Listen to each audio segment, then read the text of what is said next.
Brought to you by Baidyanath Shankhpushpi, मानसिक तनाव और दिमागी ताकत बढ़ाने में लाभकारी।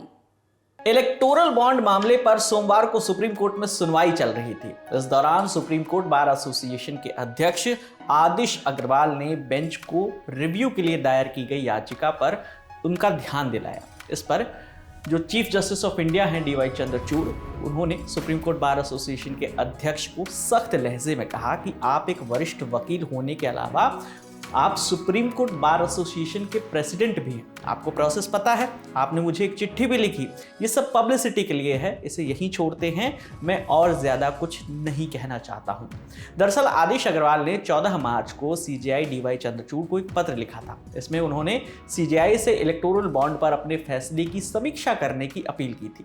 आदिश अग्रवाल ने यह दलील दी थी कि राजनीतिक दलों को मिलने वाला चंदा इस तरह उजागर होने से उन कॉर्पोरेट्स पर प्रभाव पड़ेगा जिन्होंने बॉन्ड के रूप में ये दान दिया है। सीजेआई डीवाई चंद्रचूड़ ने सोमवार को हुई सुनवाई में इस मामले पर कहा कि ये सब पब्लिसिटी के लिए है, हम इसमें नहीं पड़ेंगे, इसे यहीं छोड़ते हैं।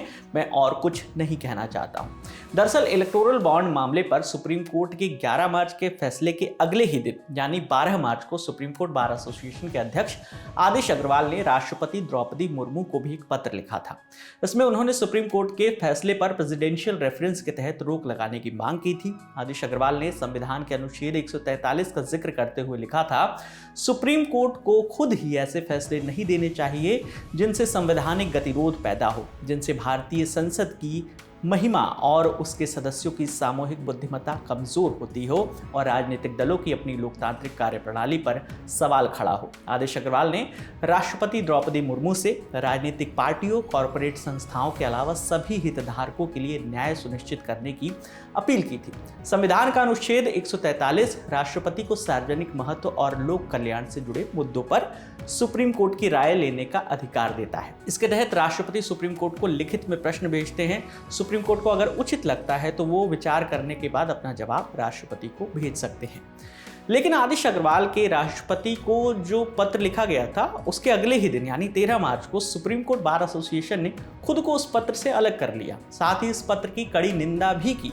सुप्रीम कोर्ट बार एसोसिएशन की तरफ से कहा गया कि सुप्रीम कोर्ट बार एसोसिएशन की कार्यकारी समिति के जो सदस्य हैं उन्होंने अध्यक्ष आदिश अग्रवाल को ऐसा कोई भी पत्र लिखने का अधिकार नहीं दिया है। यह पत्र ऑल इंडिया बार एसोसिएशन के लेटर हेड पर लिखा और आदिश अग्रवाल ने इसे अपनी व्यक्तिगत क्षमता से लिखा।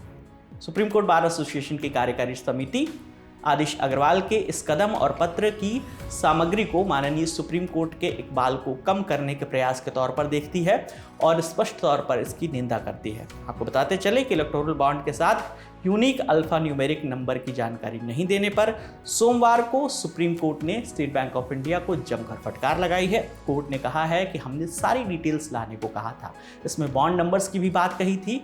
इन जानकारियों को खुलासा करने में एसबीआई सिलेक्टिव ना रहे, हमारे आदेशों का इंतजार ना करे। कोर्ट ने एसबीआई के चेयरमैन से कहा है कि आप 21 मार्च शाम 5 बजे तक जो है सारी जानकारी दें, एक जानकारी दें और एक एफिडेविट भी दाखिल करिए जिसमें ये लिखिए कि आपने कोई भी जानकारी नहीं छिपाई है। इस पूरे मुद्दे पर आपकी क्या राय है? इलेक्टोरल बॉन्ड से जुड़े मुद्दे पर जो भी आपकी राय है हमें कमेंट करके जरूर बताइएगा। मेरा नाम विकास वर्मा है, देखते रहिए द लल्लन टॉप। शुक्रिया।